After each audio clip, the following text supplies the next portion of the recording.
그 대검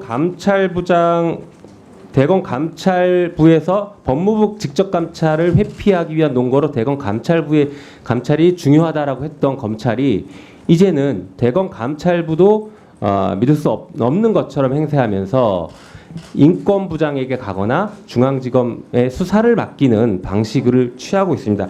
이런 방식을 보면은 제가 보기에는 제대로 조사받기를 꺼리고 회피하는 과정으로밖에 보이지 않는다 이렇게 보입니다. 잘못이 있는 사람에 대해서 법무부와 검찰이 책임 있게 조사를 하는 것이 아니라 잘못이 있는 검사의 잘못을 덮어주기 위해서 방식들을 요리조리 회피하는 것이 아니냐 이렇게 보입니다. 그 중심에는 검찰총장이 배당권과 사건 지휘권을 함부로 활용하고 있는 게 아닌가라는 의심을 지울 수가 없습니다. 이러한 과정들을 보면 결국에 현직 검사마저도 법꾸라지와 같은 행동을 하는 것이 아닌가. 그 과정에서 검찰총장이 아무런 제지를 하지 못하고 있는 것이 아닌가 이런 의심이 듭니다. 이와 관련된 것들에 대해서 법무부 장관으로서 어떤 책임 있는 조치를 취하실 수 있을 것인지 그 부분을 여쭙고 싶고 특히 중요한 것은 이 사건은 그 앞서 말씀드린 채널A 사건이나 한명수 전 총리 사건이 아니라 감찰 무마 사건의 별도의 사건으로 규정하고서 접근해야 될 것이 아닌가 이렇게 생각이 됩니다. 먼저 감찰에 들어가기 전에는 진상 조사가 필요한 겁니다. 그래서 일단 언론 보도 내용과 같은 것인지 조사를 지시한 바가 있습니다. 그런데 관련 녹취록 전체를 보고 판단하겠다라고 하면서 감찰 여부를 그때 가서 결정해야 된다는 이유로 감찰을 중단시키고 인권부의 진상 확인을 지시한 대검의 조치는 위원님의 지적처럼 저로서도 옳지 않다라고 생각을 합니다.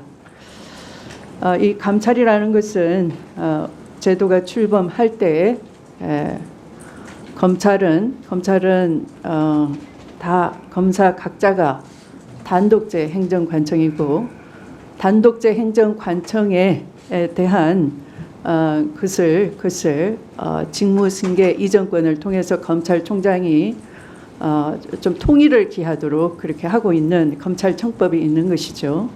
그러나 그런 검찰청법이 직무승계 이전권을 가지고 있는 검찰총장의 정점으로 지휘감독권 아래에 놓였다 하더라도 이 감찰만큼은 제도 출범할 때 바로 그런 것을 견제하고 법령 위반이나 인권 침해나 이런 재반 업무 집행상 일어날 수 있는 그런 부당함이 없도록 하는 하나의 내부 견제 장치인데 그것을 지휘권자가 스스로 무너뜨린다 하는 것은 이것이 개혁의 주체가 돼달라 제가 부탁을 드렸는데 오히려 개혁의 객체가 될 수 있다 하는 상당한 우려를 드러낸 그런 사안이라는 점에서 저는 대단히 심각하게 생각하고 있습니다.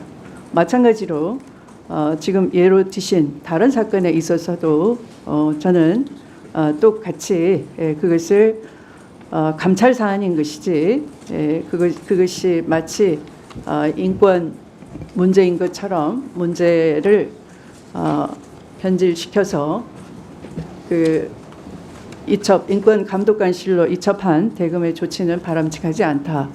또 이런 것이 관행화돼서는 절대 안 된다. 그러면 위원님께서 말씀하셨다시피 대검 스스로가 감찰을 이끄는 감찰부장을 외부 인사로 해서 잘한 것이다라고 명분을 삼아놓고 그것을 회피함으로써 스스로 무력화시키는 그런 관례를 만들어서는 안 된다. 지금이라도 시정이 돼야 된다라고 생각하고요. 그것을 시정하는 조치를 밟도록 하겠습니다.